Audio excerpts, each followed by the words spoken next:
नमस्कार. Shraddha institute of career development Ichalkaranji. आज आपण ज्या विद्यार्थ्यांना इंजिनिअरिंगमध्ये करिअर करायचं आहे त्या विद्यार्थ्यांच्यासाठी 11th आणि 12th करत असताना किंवा 12th झाल्यानंतर कोणकोणत्या प्रकारच्या स्टेट आणि नॅशनल लेवलच्या एक्झामिनेशन्स विद्यार्थ्यांना द्याव्या लागणार आहेत, त्या सर्व एक्झामिनेशनची माहिती आणि सिलेबस, एक्झाम पॅटर्न याच्या रिगार्डिंग आपण या व्हिडिओमध्ये आज डिटेल या ठिकाणी चर्चा करणार आहोत. याच्यामध्ये introduction to engineering entrance examination, why engineering. आपल्याला कल्पना आहे की कोणत्याही कंट्रीच्या डेव्हलपमेंटमध्ये डेफिनेटली सर्वच जे काही इंजिनियर्स आहेत त्यांचा प्रचंड मोठा वाटा 100% तो असतोच. आणि ह्या क्षेत्रामध्ये जेवढ्या वेगवेगळ्या प्रकारच्या इंजिनिअरिंग कॉलेजेसमध्ये डिफरंट ब्रँचेस आहेत, त्यामध्ये जेव्हा एखादी ब्रँच डिझाईन केली जाते तेव्हा डेफिनेटली आपण लक्षात आपल्या येतं की प्रत्येक ब्रँचमध्ये बऱ्याचशा व्यक्तीने अत्यंत यशाचं उत्कृष्ट शिखर गाठलेलं आपलं जाणवतं. आणि त्यामुळं प्रत्येक ब्रँच ही अत्यंत इम्पॉर्टंट निश्चितपणे त्या ठिकाणी असते. आणि इंजिनिअरिंग आपण करत असताना एक त्याच्यामध्ये त्या विद्यार्थ्यांच्यामध्ये एक चांगल्या प्रकारचं स्किल डेव्हलप होणं गरजेचं आहे. त्याला एक अतिशय चांगल्या प्रकारचं नॉलेज मिळणं गरजेचं आहे. एन्व्हायरमेंट चांगलं असणं गरजेचं आहे. आणि त्यामुळं एक अत्यंत टॉप अशा इंजिनिअरिंग कॉलेजमध्ये त्या विद्यार्थ्याचं समजा एज्युकेशन पूर्ण झालं तर डेफिनेटली एक अतिशय चांगल्या प्रकारचं डिसेंट एक जॉब अपॉर्च्युनिटी किंवा स्टार्टअपसाठी आपल्याला एक अतिशय चांगल्या प्रकारचं जे काय एनर्जी त्या विद्यार्थ्याला जे काय नॉलेज मिळणं गरजेचं आहे, डेफिनेटली अशा प्रकारे पुष्कळ आपल्याला वाईड असा निश्चितपणे त्या ठिकाणी त्या विद्यार्थ्याला स्कोप 100% तिथं राहू शकतो. आणि त्यामुळं ह्या सर्व तयारीमध्ये इंजिनिअरिंगच्या प्रत्येक आपल्याला ॲडमिशनसाठी डेफिनेटली एंट्रन्स एक्झामिनेशन द्यावे लागते. आता इंजिनिअरिंगमध्ये पाहिलं तर जवळपास 25 ते 30 वेगवेगळ्या प्रकारच्या ब्रँचेस आपण त्या ठिकाणी पाहतो. त्याच्यामध्ये मग सिव्हिल, मेकॅनिकल, इलेक्ट्रॉनिक्स, इलेक्ट्रिकल ह्या सगळ्या ब्रँचेस आपण पूर्वापार आपण पाहतोय. ह्या सगळ्या कोर ब्रँचेस त्या ठिकाणी आहेतच. पण त्याच्यासोबत आजकाल IT क्षेत्र असेल किंवा आर्टिफिशियल इंटेलिजन्स सारखे काही कोर्सेस IIT त्या ठिकाणी डिझाईन झालेले आहेत. डेटा सायन्स सारखा अत्यंत सुंदर असा कोर्स की ज्या ठिकाणी अतिशय चांगल्या प्रकारचं करिअर विद्यार्थ्यांना करता येऊ शकतं. अशा प्रकारच्या अतिशय, मी जो शब्द मगाशी वापरला, अतिशय वाईड असं क्षेत्र, पुष्कळ वेगवेगळ्या प्रकारचे प्लॅटफॉर्म, मल्टी डायमेन्शनल निश्चितपणे त्या ठिकाणी आपला त्या ठिकाणी त्याचा तो प्लॅटफॉर्म डेफिनेटली अशा वेगवेगळ्या प्रकारच्या इन्स्टिट्यूटमध्ये आपला अवेलेबल करिअर करण्यासाठी 100% आहेत. आणि ह्या एंट्रन्स एक्झामिनेशनच्या माध्यमातनं ही जे काय सर्व IITs आहेत, NITs आहेत, IITs आहेत, गव्हर्नमेंट फंडेड टेक्निकल इन्स्टिट्यूट्स आहेत, नायझर, आयझर, ISI, CMI, IISc सारख्या इन्स्टिट्यूट्स, ह्या इंडियामधल्या सगळ्या रेनॉल्ड आणि रिप्युटेड अशा इन्स्टिट्यूट्स आहेत. इथं ॲडमिशन आपला जर हवा असेल, ह्या सर्व नॅशनल लेवलच्या सगळ्या इन्स्टिट्यूट्स आपण त्या ठिकाणी पाहतो, तर इथं ॲडमिशनसाठी निश्चितपणे आपल्याला एंट्रन्स एक्झामिनेशन द्यावी लागते. आता ह्यासाठी वेगवेगळ्या प्रकारच्या कोणकोणत्या एंट्रन्स एक्झामिनेशन या ठिकाणी कंडक्ट केल्या जातात याच्या रिगार्डिंग आपण थोडंसं या ठिकाणी आपण चर्चा जर केली तर ह्या सर्व एंट्रन्स एक्झामिनेशनचा विचार आपण जर केला तर त्यातली सर्वात जो काय सेंटर म्हणतो आपण, जो ओरिजिन म्हणतो आपण, तो ओरिजिन म्हणजे JEE मेन एक्झामिनेशन.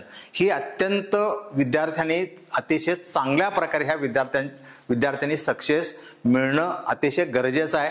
जवळपास 12, 13, 14 लाख विद्यार्थी ह्या एक्झामिनेशनला प्रत्येक वर्षी संपूर्ण देशभरामधून ते अपेअर होत असतात. आणि त्यामुळं इतर ज्या सगळ्या म्हणजे नॅशनल लेवलच्या इन्स्टिट्यूट्स आहेत तिथला तो एक ॲक्च्युली हा गेटवे आहे. त्यामुळे JEE मेनची जी प्रिपरेशन आहे त्या विद्यार्थ्यांनी अत्यंत चांगल्या प्रकारे करणं अतिशय गरजेचं आहे. ही एक्झामिनेशन नॅशनल टेस्टिंग एजन्सी ही जी अथॉरिटी आहे या माध्यमातून वर्षातून 2 वेळा ती एक्झामिनेशन कंडक्ट केली जाते, इन द मंथ ऑफ जानेवारी आणि एप्रिल. आणि त्या ज्या 2 एक्झामिनेशन्स कंडक्ट केल्या जातात त्यापैकी ज्या एक्झामिनेशनमध्ये विद्यार्थ्यांचा हायेस्ट स्कोर त्या ठिकाणी त्याला मिळतो तो स्कोर त्या ॲडमिशन प्रोसेसमध्ये कन्सिडर केला जातो. हे थोडंसं लक्षात ठेवणं गरजेचं आहे. याच्यामध्ये इलिजिबिलिटी आपण जर विचार केला तर 12 पास किंवा अपेरिंग 12th, कारण विद्यार्थी जानेवारीमध्ये जेव्हा विद्यार्थी एक्झाम देत असतात तो विद्यार्थी 12 मध्ये असतो, त्याची बोर्डची एक्झामिनेशन झालेली नसते, त्यामुळे अपेरिंग 12th PCM त्या ठिकाणी त्या इलिजिबिलिटी त्या ठिकाणी आहे, फिजिक्स, केमिस्ट्री आणि मॅथमॅटिक्स. पर्पज एक्झामिनेशनचा आपण बघितला, what is use of JEE main examination. तर याच्यामध्ये ॲडमिशन टू NITs आपल्याकडे ज्या national institute of technologies total देशभरामध्ये आहेत, तर त्या सर्व NITचे ॲडमिशन्स, IIITचे ॲडमिशन्स, गव्हर्नमेंट फंडेड टेक्निकल इन्स्टिट्यूटचे ॲडमिशन्स आणि सर्वात इम्पॉर्टंट म्हणजे qualified for the JEE advance, म्हणजे IITचे जे काय ॲडमिशन्स आहेत ते ॲडमिशन देण्यासाठी जी काही JEE ॲडव्हान्स नावाची एक्झामिनेशन कंडक्ट केली जाते, तर त्या एक्झामिनेशनसाठी आपल्याला क्वालिफाय म्हणून आपण या ठिकाणी ह्या एक्झामकडे त्या ठिकाणी पाहतो. म्हणजे JEE मेनमध्ये तुम्हाला क्वालिफाय होणं त्या ठिकाणी गरजेचं आहे, म्हणजे तुम्हाला ॲडव्हान्सची एक्झामिनेशन त्या ठिकाणी देता येऊ शकते. याच्या रिगार्डिंग आपण पुढच्या स्लाइडमध्ये चर्चा डिटेल आपण करायची आहे. तर JEE मेन एक्झामिनेशनसाठी आपण जर फॉर्मॅट क्वेश्चनचा बघितला पेपरचा, तर त्याच्यामध्ये टोटल 75 क्वेश्चन्स असतात. Each subject carries the equal weightage. प्रत्येक सब्जेक्टला 25 क्वेश्चन्स आहेत. पर क्वेश्चन कॅरीज 4 मार्क्स. अशा प्रकारे 100 मार्क्स प्रत्येक सब्जेक्टला त्या ठिकाणी ठेवलेले आहेत. 75 क्वेश्चन्स असतात, टोटल नंबर ऑफ क्वेश्चन्स, आणि आपल्याला एकूण वेळ असतो 3 आवर्स. आणि त्या 3 आवर्समध्ये ऑनलाईन पद्धतीनं ही JEE मेनची एक्झामिनेशन कंडक्ट केली जाते. अत्यंत टफ लेवलची एक्झामिनेशन आहे आणि याच्यासाठी 11th आणि 12thचा जो NCERTचा जो सिलेबस आहे तो सिलेबस आपला अतिशय चांगल्या प्रकारे प्रिपरेशन त्याची करून ठेवावी लागणार, हे लक्षात घ्या. त्यामुळं MCQ किंवा numerical based type of question असे 2 टाईपचे नेचर ऑफ क्वेश्चन्स ह्या एक्झामला त्या ठिकाणी विचारले जातात. त्यामुळे एक अतिशय टफ आणि अतिशय महत्त्वाची अशी ती एक्झामिनेशन आहे.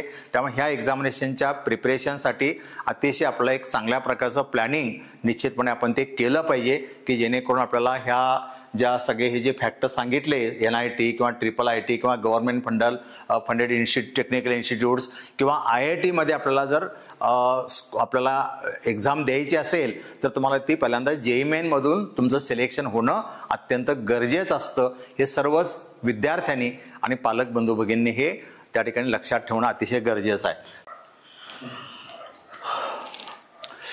यानंतर eligibility criteria for JEE advance याचा जर आपण विचार केला, की ज्या विद्यार्थ्यांना IIT मधून आपल्याला करिअर करायचं, ज्या विद्यार्थ्यांचं ड्रीम आहे त्या विद्यार्थ्यांच्यासाठी अत्यंत महत्त्वाचा एक भाग तुम्ही लक्षात ठेवणं गरजेचं आहे, की याच्यामध्ये 3 पार्ट तुम्ही लक्षात आपल्याला असायला पाहिजेत. नेहमी IITची प्रिपरेशन करत असताना, JEE ॲडव्हान्सची प्रिपरेशन करत असताना त्यातला पहिला जो पॉईंट आहे तो म्हणजे आपण अतिशय चांगल्या प्रकारे प्रिपरेशन आपण JEE मेनचे करणं गरजेचं आहे.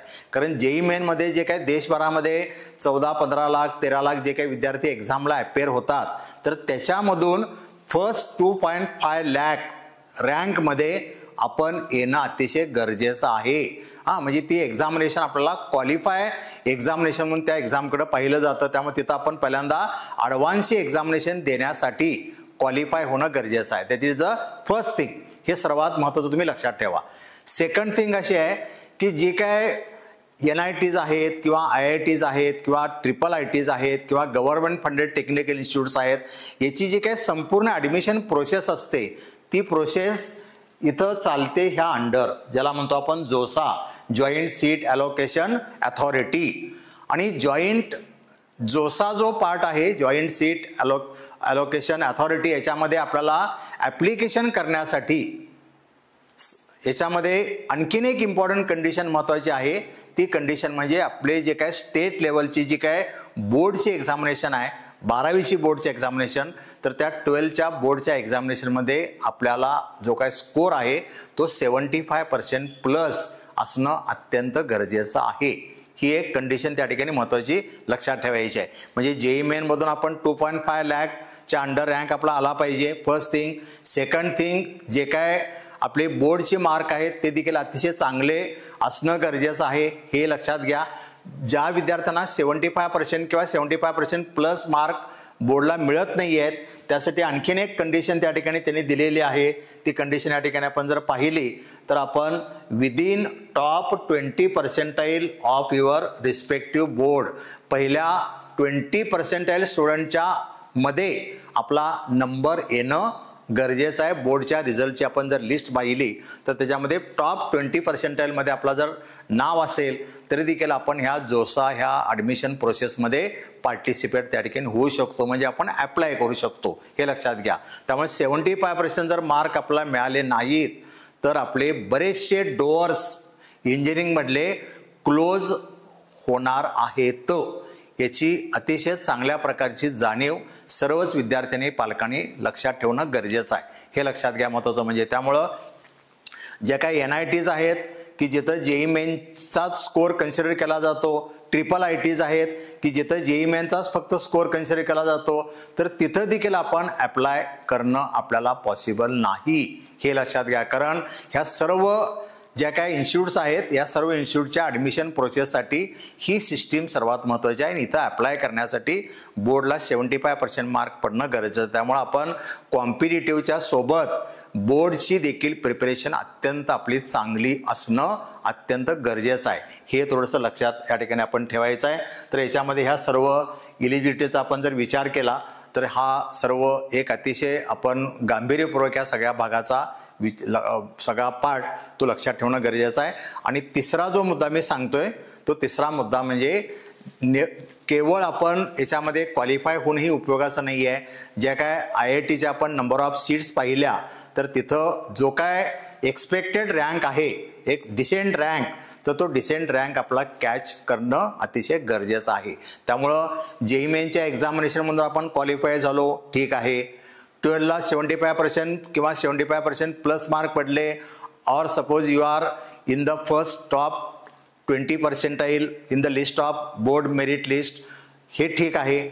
इतकं पुरेसं नाही आहे. तर त्याच्यासोबत ॲडव्हान्सची एक्झामिनेशन जे पेपर 1 पेपर 2 होणार आहेत त्या दोन्ही पेपरमध्ये आपला पुन्हा एक अतिशय डिसेंट असा स्कोअर, अतिशय चांगल्या प्रकारचा ऑल इंडिया रँक, जसा स्पर्धामध्ये प्रत्येक वर्षी पुष्कळ विद्यार्थ्यांना एक चांगल्या प्रकारचे रँक मिळताना तुम्ही पाहताय, तर त्या प्रकारचा रँक आपल्याला त्या ठिकाणी मिळाला पाहिजे. तरच आपल्याला एक चांगल्या प्रकारच्या IITमध्ये आपल्याला डोअर निश्चितपणे ओपन होऊ शकतात.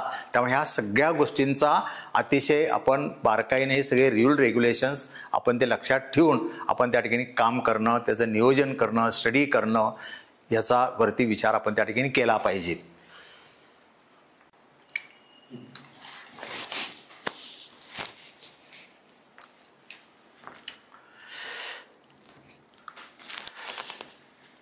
ज्या आपण IITs म्हणतो, इंडियन इन्स्टिट्यूट ऑफ टेक्नॉलॉजीज, ह्या इंडियामधल्या सर्वात टॉपमोस्ट अशा सगळ्या त्या इंजिनिअरिंगमधल्या इन्स्टिट्यूट्स आहेत की ज्या ठिकाणी आपल्याला अतिशय चांगल्या प्रकारचं करिअर विद्यार्थ्यांना करता येऊ शकतं. तर त्याच्या ॲडमिशन प्रोसेसबद्दल आपण यापूर्वी आता जस्ट आपण डिस्कस त्या ठिकाणी केलेलं आहे. तर आपण एक साधारणपणे पाहिलं तर लिस्ट ऑफ IITs टोटल आपल्याकडं 23 IITs आहेत. IIT दिल्ली, बॉम्बे, IIT इंदोर, अशा पुष्कळ IITs आपण या ठिकाणी बघतोय. ह्या सर्व IITची नावं आपल्याला त्या ठिकाणी माहीत असणं गरजेचं आहे. टोटल नंबर ऑफ सीट्स आपण जर पाहिल्या तर 18,160, म्हणजे लक्षात आलं का पहा, मी मगाशी जे काही पॉईंट्स या ठिकाणी चर्चेला घेतले होते की जे काय 12 लाख 13 लाख 14 लाख जे विद्यार्थी एक्झामला JEE मेनला एक्झामला अपेअर होतात, तर त्या पहिल्या 2.5 लाखमध्ये आपण पहिल्यांदा येणं गरजेचं आहे. 2.5 लाखाच्या आत. आणि 2.5 लाखाच्या आत येणं म्हणजे लगेच आपल्याला इथं IITमध्ये ॲडमिशन मिळालं किंवा आपण एक्झाम दिली आणि आपण सक्सेस मिळवला असं होणार नाही आहे, हे लक्षात घ्या. त्याच्यासोबत बोर्डचा क्रायटेरिया आपण त्या ठिकाणी तो पाळला पाहिजे. त्याच्यासोबत जी काय IIT ॲडव्हान्सची जी प्रिपरेशन आहे ते आपले अत्यंत स्ट्रॉंग त्या ठिकाणी असणं अतिशय गरजेचं आहे की जेणेकरून हा जो नंबर आहे 18,160 याच्या आत आपला जर रँक आपल्याला मिळाला तरच आपल्याला या ठिकाणी एखाद्या IITमध्ये ॲडमिशन त्या ठिकाणी मिळू शकतं. आणि याच्यामध्ये आपलं काही स्पेशल IIT आणि स्पेशल ब्रँच असा जर आपलं काहीतरी ड्रीम असेल तर डेफिनेटली अत्यंत डिसेंट असा रँक आपल्याला त्या ठिकाणी मिळाला पाहिजे की जेणेकरून ॲडमिशन त्या ठिकाणी तिथं आपलं होऊ शकेल आणि ते करता येऊ शकतं. आपण अतिशय सुंदर प्लॅनिंग त्याचं व्यवस्थितपणे आपण त्याचं एक एफर्ट चांगल्या प्रकारे घेतले, चांगल्या प्रकारे त्याचं एक गायडन्स व्यवस्थित घेतला की डेफिनेटली आपला एक चांगल्या प्रकारचं सक्सेस 100% आपल्याला मिळू शकतं अशी मला पूर्णपणे खात्री आहे.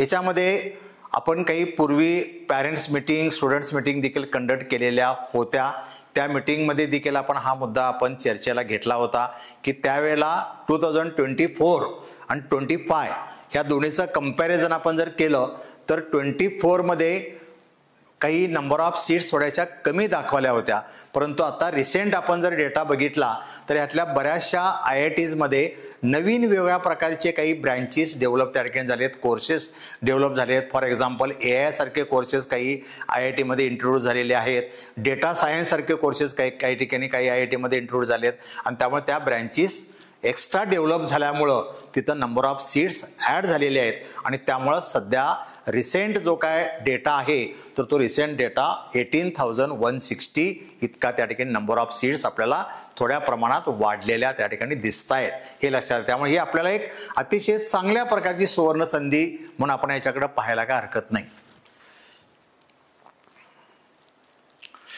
त्यानंतर जो काय जोसामध्ये येणारी आणखीन एक सिस्टीम म्हणजे ज्या काय आपल्याकडे देशभरामध्ये NITs आहेत की ज्याचे सर्व ॲडमिशन्स हे फक्त JEE मेनचा आपला जो काय स्कोर आहे त्या JEE मेनच्या स्कोरवरतीच त्या ठिकाणी NITचे सगळे ॲडमिशन होत आहेत.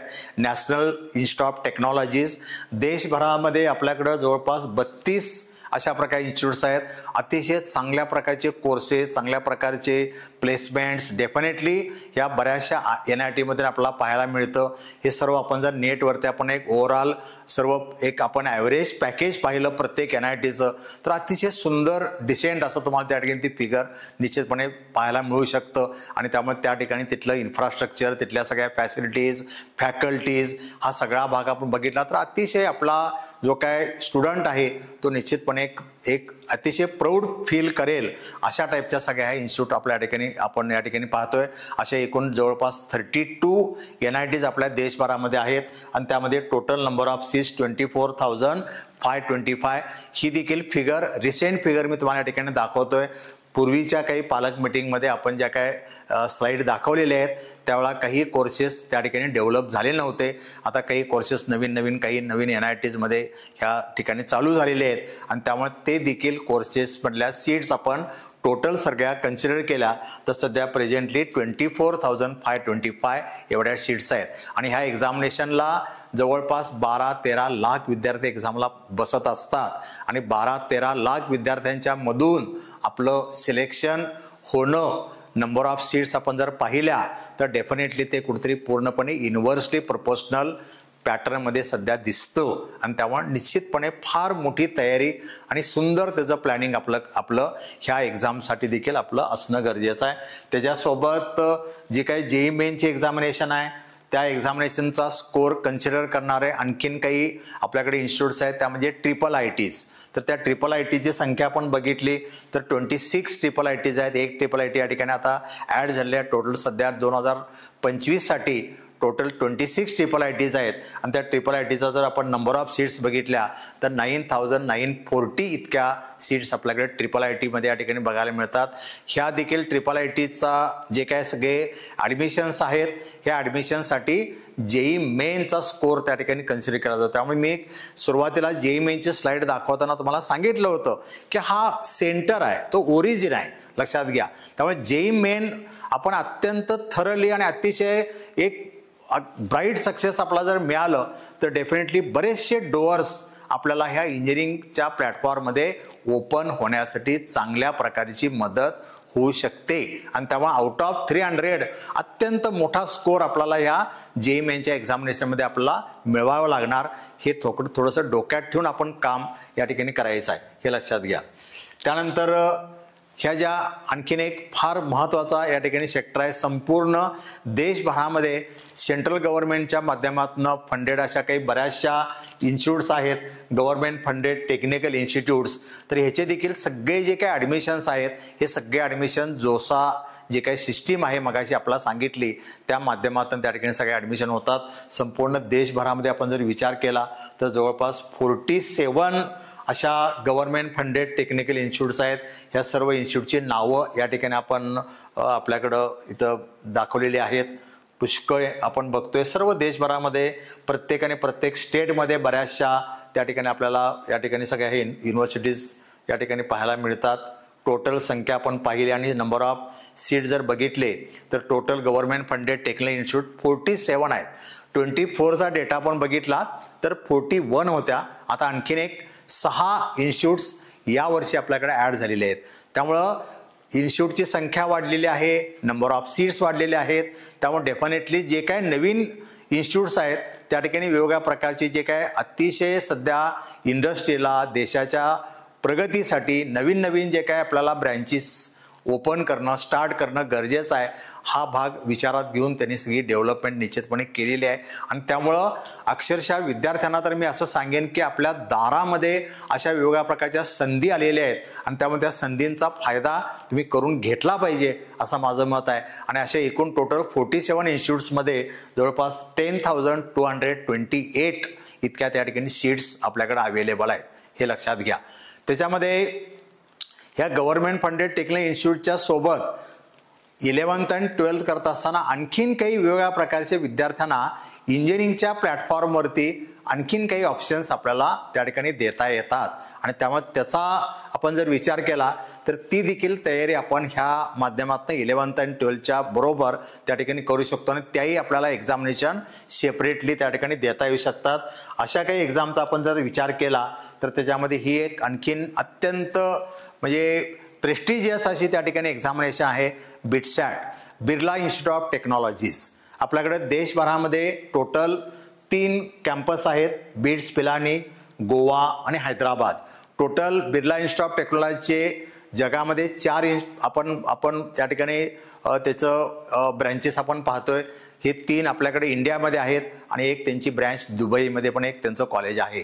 अर्थात आपण ह्या 3 इन्स्टिट्यूटचा विचार केला, बीड्स, पिलानी, गोवा आणि हैदराबाद, तर ह्या साठी ॲडमिशन घेत असताना यांची स्वतंत्र एंट्रन्स एक्झामिनेशन त्या ठिकाणी कंडक्ट केली जाते. आपला जर बिर्ला इन्स्टिट्यूट ऑफ टेक्नॉलॉजीमध्ये इंजिनिअरिंगमध्ये जर आपला करिअर करायचं असेल तर त्यासाठी स्वतंत्र अशी एंट्रन्स एक्झामिनेशन आहे. त्या एक्झामचं नाव आहे बिटसॅट. तर ह्या एक्झामचा पॅटर्न काय असतो तर याच्यासाठी 130 क्वेश्चन्स आहेत आणि प्रत्येक ईच क्वेश्चन कॅरीज 3 मार्क्स. हे टोटल 330 × 3 आपण केलं तर 390 मार्क्स ह्या एक्झामसाठी त्या ठिकाणी असतात. आणि सब्जेक्ट्स आपण जर पाहिलं तर PCM, फिजिक्स, केमिस्ट्री आणि मॅथमॅटिक्स. आता फिजिक्स, केमिस्ट्री, मॅथमॅटिक्स म्हटल्यानंतर जे काय आपण JEE मेनची प्रिपरेशन करतो त्यापेक्षा थोडंसं डायल्यूट या ठिकाणी याची लेवल राहते, लक्षात घ्या. त्यामुळं JEE मेनची तुम्ही प्रिपरेशन जर केला तर डेफिनेटली बिटसॅट मधला जो काय PCMचा जो पार्ट आहे, major part of the 390 marks, तर तुमचा त्या ठिकाणी इथं कव्हर होऊ शकतो, हे लक्षात घ्या. त्यामुळं JEE मेन जे ओरिजिन म्हणतोय मी ना, ते ओरिजिन एवढ्यासाठी शब्द वापरला की तो सगळा त्या ठिकाणी डिनॉमिनेटर आहे. तिथं आपल्याला पूर्णपणे एक चांगली तयारी केली की बरंच आपलं काम त्या ठिकाणी इझी होणार आहे, हे लक्षात घ्या. त्यासोबत इंग्लिश सब्जेक्टवरती काही क्वेश्चन त्या ठिकाणी असतात, लॉजिकल रिजनिंगवरती काही क्वेश्चन्स असतात. त्यामुळे फिजिक्स, केमिस्ट्री, मॅथमॅटिक्स, इंग्लिश आणि लॉजिकल रिजनिंग अशा टाईपची त्या ठिकाणी सब्जेक्ट्स या बीट्सच्या एक्झामिनेशनसाठी त्या ठिकाणी इन्व्हॉल्व असतात. 390 मार्क्स आणि प्रत्येक त्या ठिकाणी क्वेश्चनला 3 मार्क्स आहेत. निगेटिव्ह मार्किंग त्या एक्झाम त्या ठिकाणी असतं आणि त्यामुळं ही ऑनलाईन टाईपची एक्झामिनेशन आहे. त्यामुळे हा एक आपल्याला एक चांगल्या प्रकारचा ऑप्शन निश्चितपणे विद्यार्थ्यांसाठी अवेलेबल या ठिकाणी आहे. यानंतर आणखीन एक अतिशय इम्पॉर्टंट अशी examination, state level examination MSc, ज्यांना महाराष्ट्रामध्ये जे काही इंजिनिअरिंग कॉलेजेस आहेत मग त्यामध्ये गव्हर्नमेंट इंजिनिअरिंग कॉलेजचा एक सेक्टर आहे, त्यानंतर ॲटोनॉमस कॉलेजेस आहेत, प्रायव्हेट इंजिनिअरिंग कॉलेजेस आहेत. हे जाळं प्रचंड मोठं आहे महाराष्ट्रामध्ये किंवा प्रत्येक राज्यामध्ये आपण पाहतो. तर प्रत्येक स्टेटमध्ये त्या स्टेट लेवलला वेगवेगळ्या प्रकारच्या एंट्रन्स एक्झामिनेशन कंडक्ट केल्या जातात. तरी महाराष्ट्रामध्ये सुद्धा इंजिनिअरिंग कॉलेजमध्ये आपला प्रवेश घेण्यासाठी आपल्याला एक महाराष्ट्र स्टेटची जी काही MSc CT आहे ती तुम्हाला एक्झामिनेशन द्यावी लागणार. ही एक्झामिनेशन मात्र 11th आणि 12thचा जो सिलेबस आहे स्टेट लेवलचा तो त्या ठिकाणी सिलेबसला ठेवलेला आहे. 12thचा संपूर्ण सिलेबसला असतो फिजिक्स, केमिस्ट्री, मॅथमॅटिक्सचा आणि 11thचा जो काय सिलेबस आहे फिजिक्स, केमिस्ट्री, मॅथ्समध्ये त्यातले काही चॅप्टर्स ह्या एक्झामिनेशनला त्या ठिकाणी ठेवलेल्या असतात. तर त्या चॅप्टरची लिस्ट देखील तुम्हाला त्या ठिकाणी क्लासेस आपले जेव्हा चालू असतात त्यावेळी ते सांगितलं जातं आणि त्याप्रमाणे तिची तयारी देखील प्रिपरेशन करून घेतली जाते. आणि ॲडमिशन जे काय आहे याच्यामध्ये 11th आणि 12thचा जे काही सिलेबस मी सांगतोय, ऑनलाईन पद्धतीची ती एक्झामिनेशन असते. टोटल ह्या एक्झामिनेशनसाठी 200 मार्क्स आहेत. त्या 200 मार्कपैकी 100 मार्क्स हे मॅथमॅटिक्ससाठी असतात, 50 मार्क्स फिजिक्स आणि 50 मार्क केमिस्ट्री, हे लक्षात घ्या. आणि प्रत्येक सब्जेक्टमध्ये नंबर ऑफ क्वेश्चन्स आपण जर पाहिले तर 50 क्वेश्चन्स आहेत प्रत्येक सब्जेक्टमध्ये. मॅथमॅटिक्समध्ये मात्र प्रत्येक क्वेश्चनला 2 मार्क्स आहेत. फिजिक्स केमिस्ट्रीमध्ये प्रत्येक क्वेश्चनसाठी 1 मार्क असतो. अशा प्रकारे तो एक्झामचा पॅटर्न त्या ठिकाणी असणार आहे. 3 hours याला टाईम असतो एक्झामला आणि टोटल 200 मार्क्स या एक्झामसाठी असतात, हे लक्षात घ्या. आणि इथं MSc CETचा आपण जर विचार केला तर साधारणपणे 2022-23 पासून आपण जर पाहिलं तर ह्या एक्झामची डिफिकल्टी लेवल सुद्धा अतिशय वाढत चाललेली आहे, हे लक्षात घ्या. त्यामुळे अत्यंत जवळपास JEE मेनला टच होणारी ही एक डिफिकल्टी लेवल आता वाढताना ह्या एक्झामची या ठिकाणी दिसते. जवळपास 3, 3.25 लाख, 3.25 लाख इतके विद्यार्थी संपूर्ण महाराष्ट्रामधून प्रत्येक वर्षी या इंजिनिअरिंगच्या MSc CETसाठी अपिअर होत असतात. आपल्याकडे महाराष्ट्रामध्ये अत्यंत टॉपमोस्ट असे काही इंजिनिअरिंग कॉलेजेस आहेत. तर त्या कॉलेजेसमध्ये आपल्याला जर ॲडमिशन मिळवायचं असेल तर आपला एक अत्यंत चांगल्या प्रकारचा स्कोर ह्या MSc CETच्या एक्झामिनेशनमध्ये आपल्याकडे असला पाहिजे. ह्या MSc CETच्या एक्झामिनेशनमध्ये प्रत्येक वर्षी अलीकडं श्रद्धामध्ये महाराष्ट्रातला अतिशय टॉपमोस्ट असा स्कोर 99च्या अबाव, 98च्या अबाव अतिशय मोठ्या संख्येनं विद्यार्थ्यांना त्या ठिकाणी मार्क त्या ठिकाणी पडताना तुम्ही पाहताय. त्याचे सगळे जे काय रिझल्ट्स आहेत निश्चितपणे सर्वच विद्यार्थ्यांनी पालकांना आपण नेहमी प्रत्येक मीटिंगमध्ये सांगत असतो. तेव्हा हा एक अतिशय मोठा आणि चांगला प्लॅटफॉर्म 100% आपल्याकडे विद्यार्थ्यासाठी इंजिनिअरिंगमध्ये करिअर करण्यासाठी निश्चितपणे अवेलेबल आहे. त्यामुळे ही देखील एक्झामिनेशन आपल्याला एक चांगल्या प्रकारचं सक्सेस, चांगल्या प्रकारचं करिअर आपल्याकडे एक निश्चितपणे करून देणारी एक्झामिनेशन आहे. आणि त्यामुळे याची देखील प्रिपरेशन आपल्याला 11th पासूनच त्या ठिकाणी ती करावी लागते, हे लक्षात घ्या.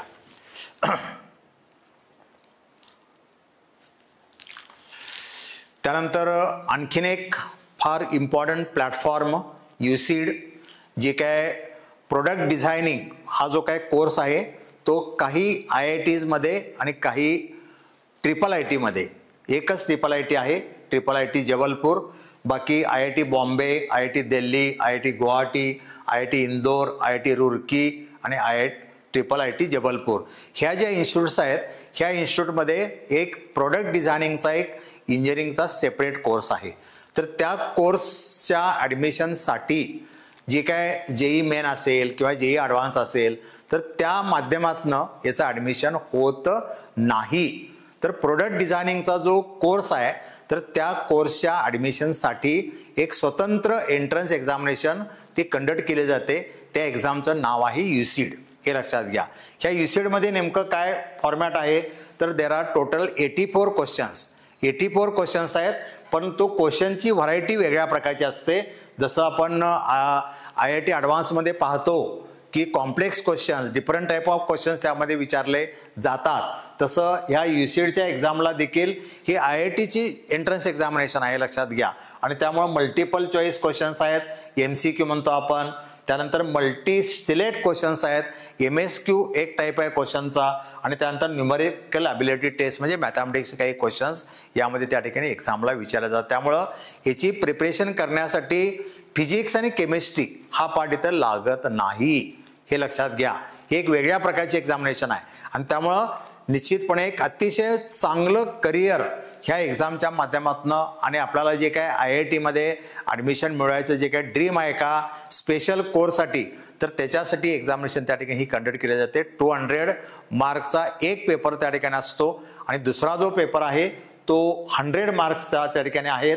त्याच्यामध्ये 2 drawing questions of 50 marks each. 50 मार्क्सचा एक क्वेश्चन असे 2 ड्रॉइंगचे क्वेश्चन्स असतात. ती मात्र एक्झामिनेशन ऑफलाईन असते 1 आवरची. आणि ही जी काय एक्झाम आहे पहिली 200 मार्क्सची 84 क्वेश्चन्स असणारी ती मात्र ऑनलाईन असते, हे लक्षात घ्या. आणि ऑनलाईन आणि ऑफलाईन ही एकत्र एक्झामिनेशन एकाच वेळेला कंडक्ट केल्या जातात. त्यामुळे 3 hours मध्ये ही एक्झामिनेशन त्या ठिकाणी कंडक्ट केली जाते. त्यामुळे हा एक अत्यंत मोठा स्कोप ह्या एक्झामच्या माध्यमातून निश्चितपणे विद्यार्थ्यासाठी अवेलेबल करिअरच्या दृष्टिकोनातनं निश्चितपणे आपल्याला सांगता येऊ शकतो. त्यामुळे याची देखील तयारी आपल्याकडं श्रद्धामध्ये निश्चितपणे ती करून घेतली जाते आणि त्यामुळे हा एक अतिशय चांगल्या प्रकारचा ओपनिंग आपल्याकडं IIT ॲडमिशनसाठी आपल्या ठिकाणी अवेलेबल एक सोर्स निश्चितपणे आपल्याकडं होऊ शकतो.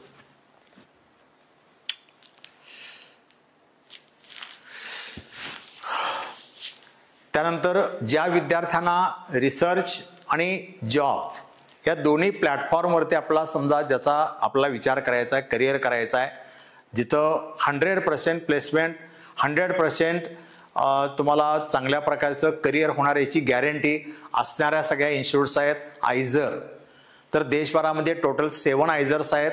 त्याच्यावर आपण नंतर पुढच्या स्लाइडमध्ये चर्चा करणार आहोत. तर आयझरमध्ये आपल्याकडे जी काही ॲडमिशन प्रोसेस चालते तर ह्या आयझरच्या ॲडमिशनसाठी त्यांची स्वतंत्र एंट्रन्स एक्झामिनेशन आहे, हे लक्षात घ्या. तर त्या एक्झामिनेशनचं नाव आहे आयझर ॲप्टिट्यूड टेस्ट, ज्याला म्हणतो आपण IIT, हे लक्षात घ्या. ही एक्झामिनेशन जनरली मे लास्ट वीकच्या दरम्यान त्या ठिकाणी ती कंडक्ट केली जाते प्रत्येक वर्षी.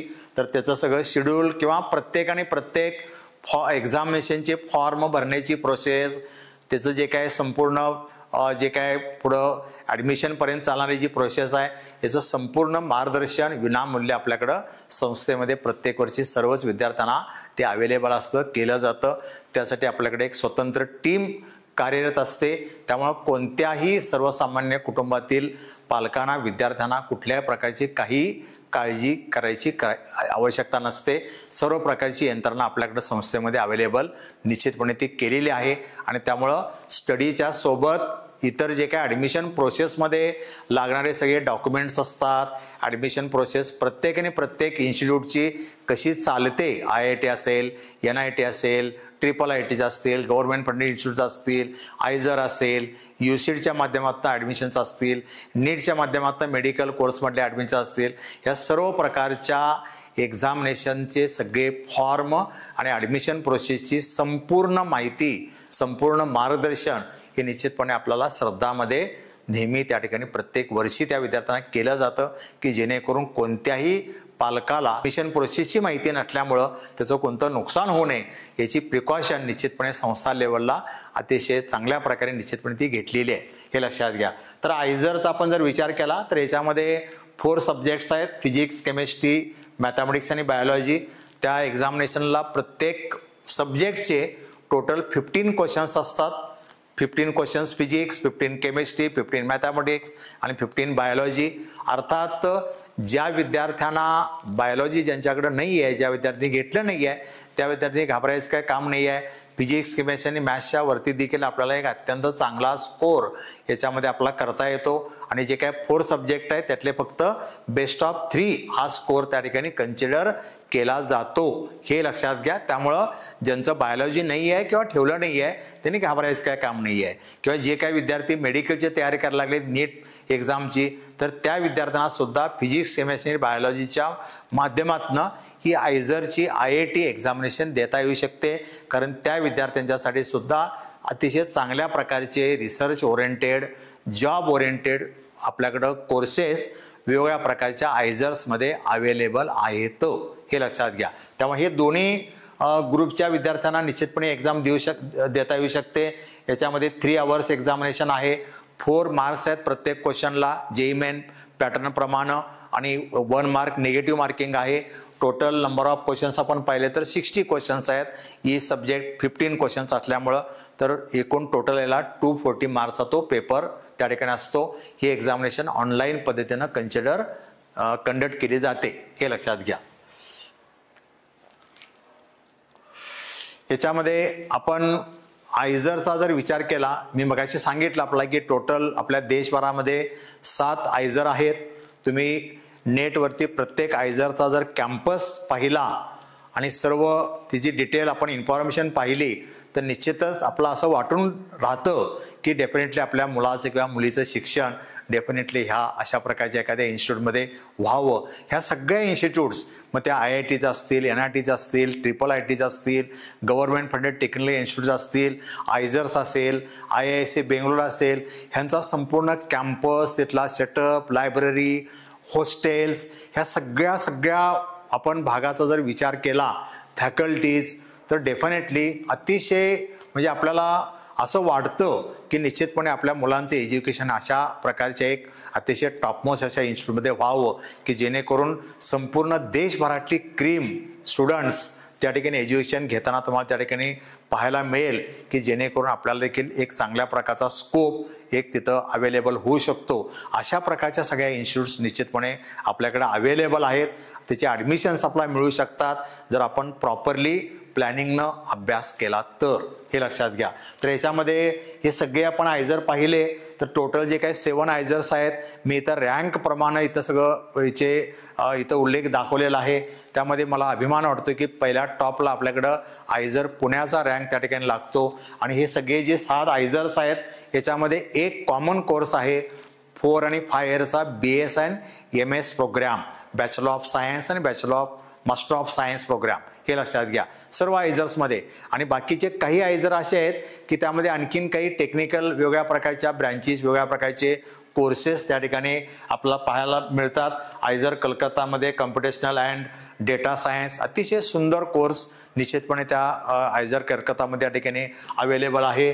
इथं आयझर मोहाली आपण बघितलं तर 5 इयरचा BS आणि MS त्या ठिकाणी प्रोग्राम आहे.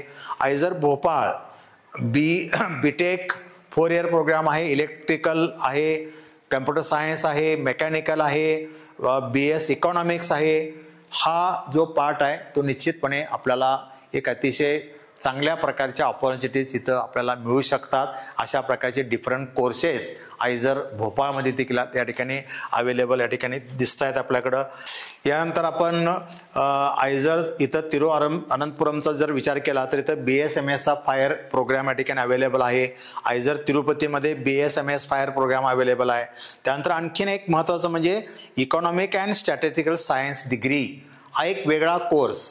म्हणजे तुम्ही याचा संपूर्ण डिटेल जर इन्फॉर्मेशन कलेक्ट केली तर तुम्हाला ते लक्षात येईल की नेमकं याच्यामध्ये किती वाईड स्कोप आणि आपलं करिअर कुठून कुठं जाऊ शकतं ह्याचा संपूर्ण तुम्हाला त्याची माहिती निश्चितपणे नेटवरती या ठिकाणी अवेलेबल होईल. किंवा जेव्हा आयझरबद्दल आपण सेपरेट काही मीटिंग्स आपण कंडक्ट करणार आहोत तेव्हा डिटेल आपण प्रत्येक आयझर आणि प्रत्येक कोर्सबद्दल आपला इन डिटेल या ठिकाणी आपलं इन्फॉर्मेशन आपल्या संस्थेमध्ये देखील अवेलेबल असणार आहे.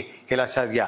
त्यानंतर आयझर भुवनेश्वरचा विचार केला तर यामध्ये 5 इयरचा BS MS या ठिकाणी प्रोग्राम या ठिकाणी अवेलेबल आहे. त्यामुळं जिथं या प्रकारचे डेटा सायन्स सारखे courses, computational and data science course किंवा याच्यामध्ये आपण आयझर भोपाळ बघितलं तर इंजिनिअरिंगमधले इतर पण काही कोर्सेस मेकॅनिकल आहे किंवा BS इकॉनॉमिक्स आहे, इलेक्ट्रिकल आहे, कम्प्युटर सायन्स आहे, या प्रकारचे कोर्सेस देखील रेग्युलर जसं इंजिनिअरिंग आपण करतो असे आपल्याला या ठिकाणी अवेलेबल हे सगळे कोर्सेस या ठिकाणी आपल्याला आयझरमध्ये देखील आपल्याला जाणवतात. आणि आयझरच्या बाबतीत अतिशय एक महत्त्वाची आपल्याला या ठिकाणी एक माहिती सांगायला मला आनंद होतोय की आयझरमध्ये एज्युकेशन घेत असताना निश्चितपणे आपल्याकडं इन्स्पायर स्कॉलरशिप देखील गव्हर्नमेंटच्या माध्यमातून निश्चितपणे अवेलेबल त्या ठिकाणी आहेत. त्यामुळं अतिशय चांगल्या प्रकारचा स्कोप आयझरमधल्या एज्युकेशनमधून त्यानंतर आपला राहू शकतो. आता ज्या विद्यार्थ्यांना इंजिनिअरिंगमध्ये समजा आपला करिअर करायचंच नाही आहे किंवा आणखीन आपला काहीतरी प्लॅन चेंज झाला तरी त्यासाठी एक सिंपल पुन्हा आपण एक या ठिकाणी एक स्लाइड तयार केलेली आहे. बॅकअप ऑप्शन असं म्हणलंय त्याला. Other examinations BSc after 12th आपण BSc करू शकतोय 12वीच्या बोर्डच्या एक्झाम नंतर. त्यानंतर BCA करता येतं. आर्किटेक्चरची एक्झामिनेशन तुम्हाला नाटाची एक्झामिनेशन त्या ठिकाणी देता येऊ शकते ज्यांना आर्किटेक्चरमध्ये करिअर या ठिकाणी करायचं आहे. आर्किटेक्चरमध्ये आणखीन आपल्याकडं JEE मेन जा काय पेपर 2 आहे तर त्या JEE मेन पेपर 2च्या माध्यमातून देखील आपला जे काय आर्किटेक्चर आपल्याकडे कॉलेजेस आपल्या देशामध्ये आहेत तर तिथले ॲडमिशन देखील आपल्याला करता येऊ शकतात. आणि प्रायव्हेट जे काय आर्किटेक्चर आपल्याकडे कॉलेजेस आहेत महाराष्ट्रामध्ये तर त्या कॉलेजेसच्या ॲडमिशनसाठी ही नाटा जी काही एक्झामिनेशन आहे ती तुम्हाला त्या ठिकाणी अपेअर करावं लागते. त्यामध्ये इथं तुम्हाला बोर्डचे देखील मार्क अतिशय चांगले असावे लागतात. ज्यांना आर्किटेक्चरमध्ये करिअर करायचे त्या विद्यार्थ्यांच्यासाठी काही डिप्लोमा कोर्सेस देखील त्या ठिकाणी अवेलेबल आहेत. त्यामुळं ज्यांना IIT NIT IIIT इकडं जायचं नाही आहे तर त्या विद्यार्थ्यासाठी हा देखील एक स्कोप या ठिकाणी निश्चितपणे आपल्याकडे अवेलेबल राहू शकतो. त्यानंतर आणखीन अल्टरनेटिव्ह एक्झामिनेशन क्लॅट एक आणखीन एक्झामिनेशन असते आफ्टर 12th लॉची एक्झामिनेशन. अतिशय चांगल्या प्रकारचा कोर्स आहे. आपल्याकडचे काही कॉमर्सचे विद्यार्थी प्रत्येक वर्षी एक्झामिनेशन देताना तुम्हाला पाहायला मिळेल आणि त्या काही विद्यार्थ्यांना अतिशय चांगल्या प्रकारचं सक्सेस या क्लॅट एक्झामिनेशनमध्ये देखील मिळतं. ती एक्झामिनेशन आपले सायन्सचे विद्यार्थी देखील देऊ शकतात आफ्टर 12th आणि ती एक्झामिनेशन आपल्याकडे आहे. क्लॅट अतिशय चांगल्या प्रकारचं करिअर ज्यांना लॉमध्ये आपल्याला करिअर करायचं आहे तर ती देखील संधी निश्चितपणे ह्या सायन्सच्या विद्यार्थ्यांना निश्चितपणे अवेलेबल आहे. NDA डिफेन्स NDAमध्ये देखील ही एक्झामिनेशन UPSCच्या माध्यमातून कंडक्ट केली जाते. तर त्या एक्झामिनेशनला साधारणपणे विद्यार्थी 11th आणि 12th ह्याचा संपूर्ण सिलेबस तुम्ही जर व्यवस्थित बघितला JEE मेनचा जर सिलेबस आपण चांगला केला असेल तर त्यामध्ये आणखीन काही इतर सब्जेक्ट देखील आहेत इंग्लिशसारखे सब्जेक्ट वगैरे.